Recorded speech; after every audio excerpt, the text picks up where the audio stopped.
Ils sont nombreux à prendre d'assaut les carrefours de nos grandes villes, les feux tricolores et les trottoirs.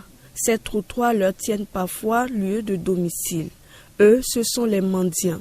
À Cotonou, où le phénomène prend une ampleur considérable et tend à se professionnaliser, il n'y a pas d'âge pour devenir mendiant. On pourrait même dire sans exagérer que c'est l'activité qui semble marcher le mieux. Enfants, jeunes, vieux, qu'ils soient bien portants, handicapés visuels ou moteurs, chacun y va comme bon lui semble. Pendant que ceux qui sont totalement dépendants se font accompagner d'un proche qui leur sert de guide, d'autres qui ont encore les jambes plus agiles vont à l'assaut des généreux donateurs par eux-mêmes. Parfois encore, on observe des adultes assis sur les trottoirs attendant patiemment que les plus jeunes ramènent le butin. Dans un cas comme dans l'autre, la stratégie est fort simple.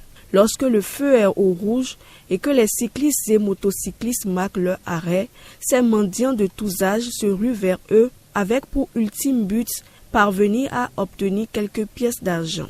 Dans cette quête de soutirer de l'argent aux passagers, certains parmi les mendiants, même enfants, n'hésitent pas à harceler.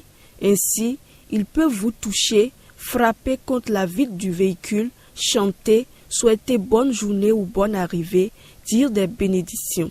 Plusieurs stratégies sont développées par les mendiants de nos jours pour atteindre leur but et chaque usager de la route les supporte à sa façon.